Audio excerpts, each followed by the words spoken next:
Hey y'all, welcome back to your Reference Today channel. I'm Tonisha Russell. Thank y'all so much for tuning in to episode 1 in the kitchen with Muccular. Excited about episode 2 because we're going to get into a little makeup. We're going to talk some motherhood and some more stuff. Okay, so let's tune in for this bread for today. Hey y'all, we are back and I'm super excited because we have the former makeup artist Swirl and Tap Ayin with us, and she's going to give me a little makeover, and it's a little something. This is interesting to me because I remember Ayin from over 20 years ago. I met her at church, the church we went to in Berkeley, and I used to have like such a high perception of her, right? Like she was just so beautiful and so confident. It's just interesting to see her because she was always made up, you know what I'm saying? Always ready to go. And I just didn't understand that coming from, East Oakland and just, having all these insecurities that I felt like I wore on my sleeve. That is a wild perception. It is, right? And perception is and so you said you don't do makeup anymore, but you did do makeup. So just like run me through that. Run me through makeup, self-esteem,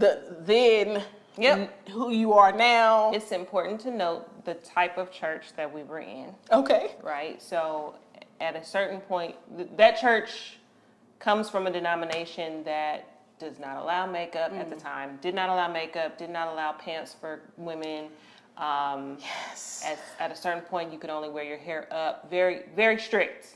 Very religious. As things got to loosen up, I was in my later high school years and I started to do my eyebrows. And I remember I shaved them completely off. And my mom, I got in trouble.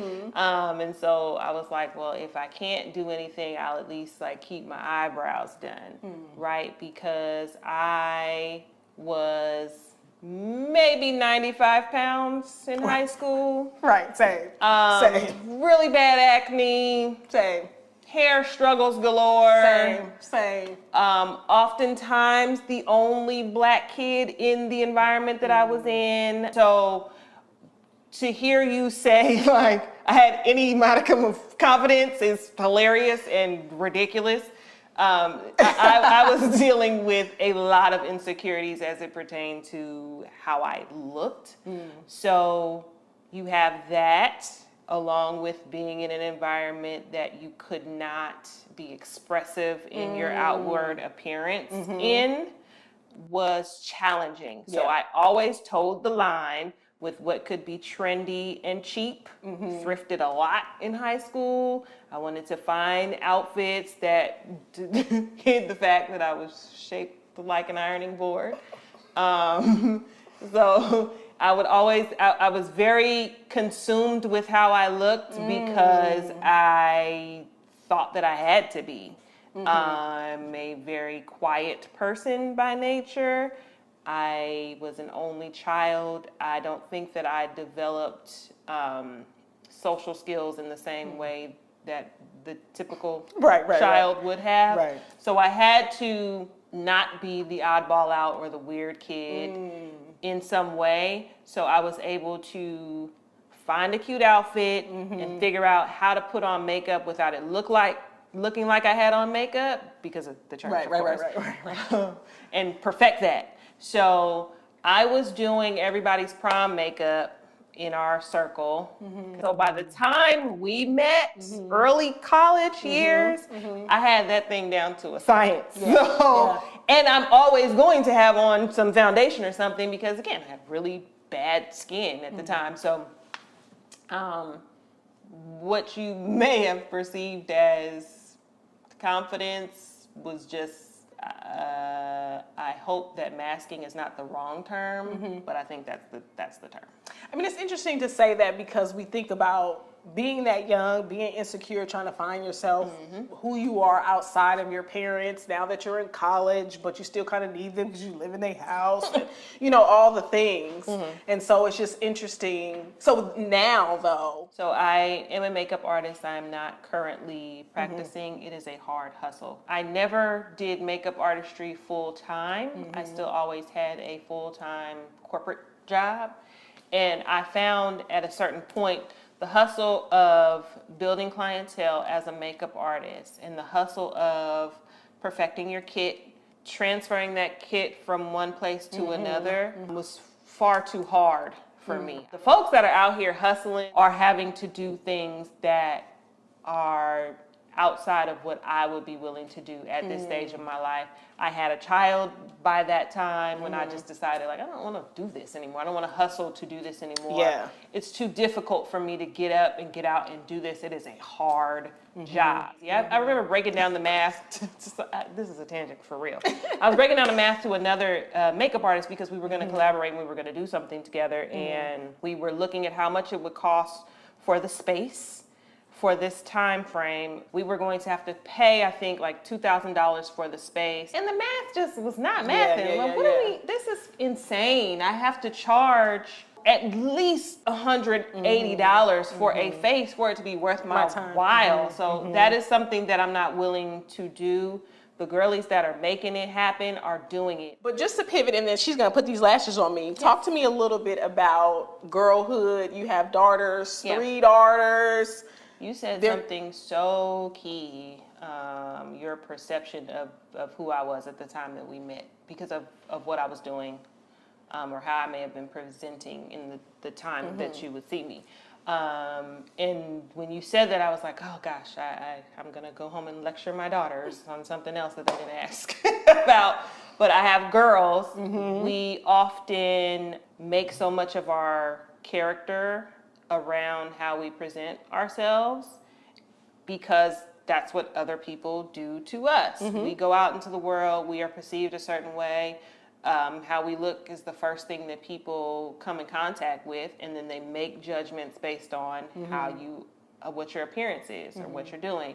I want to make sure that my daughters are extremely secure in who they are and what they want to do in the way that they want to present themselves that makes them feel good. Yes. I fight with my oldest daughter all the time. She has a lot of little sensory things. She doesn't like seams to touch her.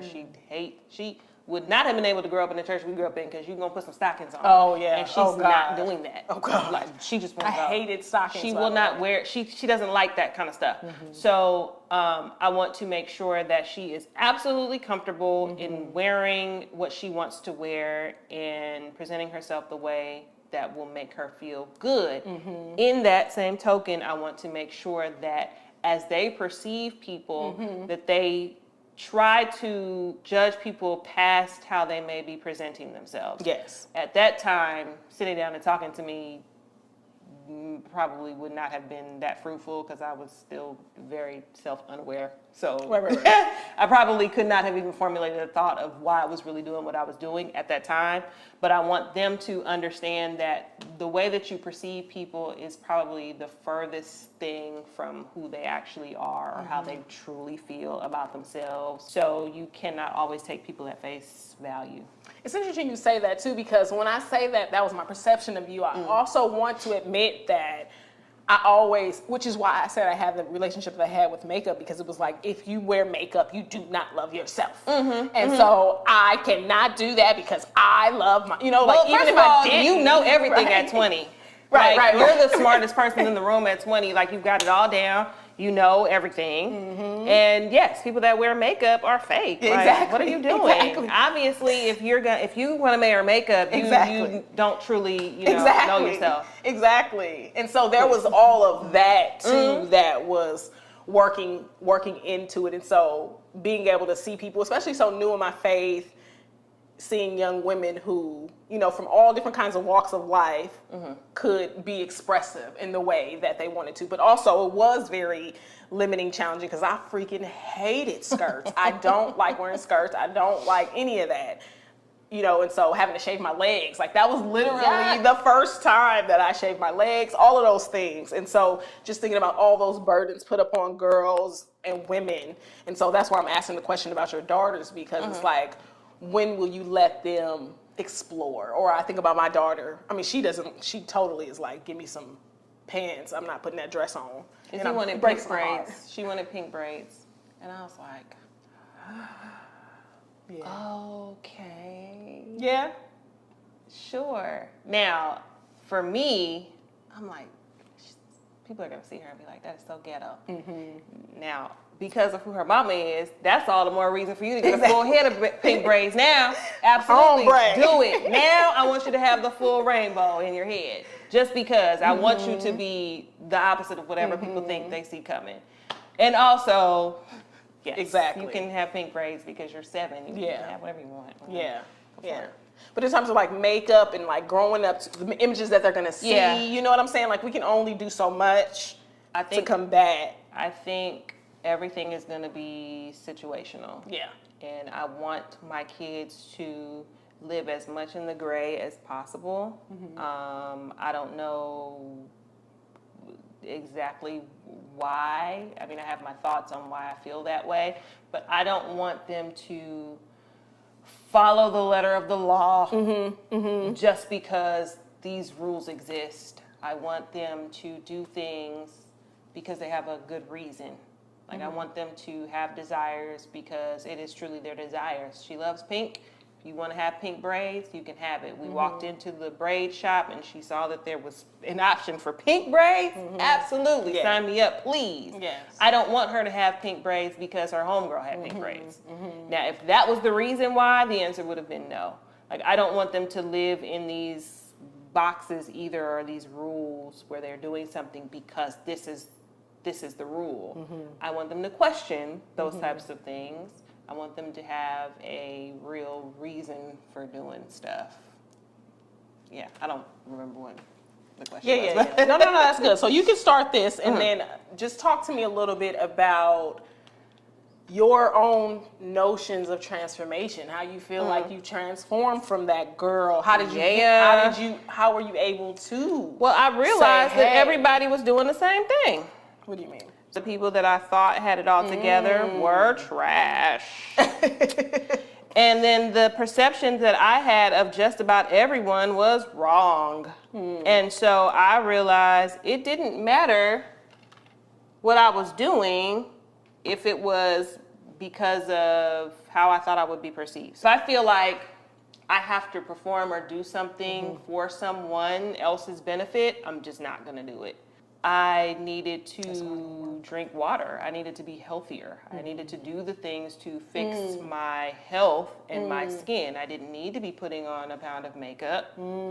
I needed to study skin.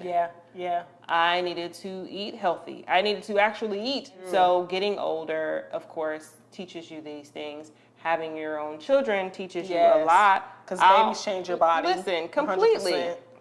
They change everything. I would never be the girl to go out the house without some makeup on my face. But then I had to sit with that at a certain point in life. Like, you're going to really get up every day and put on makeup? That's insane. That's crazy. Yeah, when you're young, you got time to do that. You don't have that? Right. Yeah. I think I was in the hospital. I was in the hospital having my first child, and I was going to, like, go put on some makeup. I am in the hospital giving birth. About to put some makeup on? Are you nuts?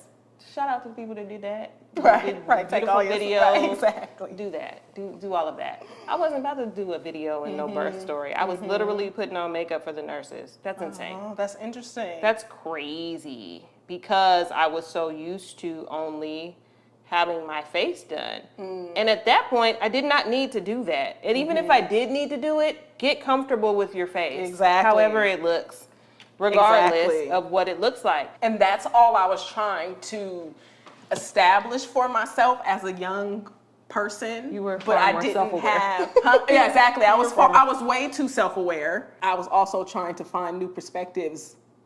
And I think it wasn't until I got married actually that I, broached the makeup conversation because I had a husband who now wanted to look at me and blah, blah, blah, blah, blah. And your girl cleans up well. Don't get me wrong. But I just think it's interesting the way that we transform. There's always the girls that are like, well, I don't need no makeup. Yeah. Okay, well, you might a little bit. You could stand to do something, but it's the notion of one party being right and the other being wrong because of something that they choose to do with their body. Exactly. I hope y'all enjoyed that talk. I know that I did. Being a woman comes with a lot of consideration, but we got this. So if you have not already, go check out episode 1. Come back for episode 2, because episode 3, we're going to talk life and faith and some more with Bread for Today.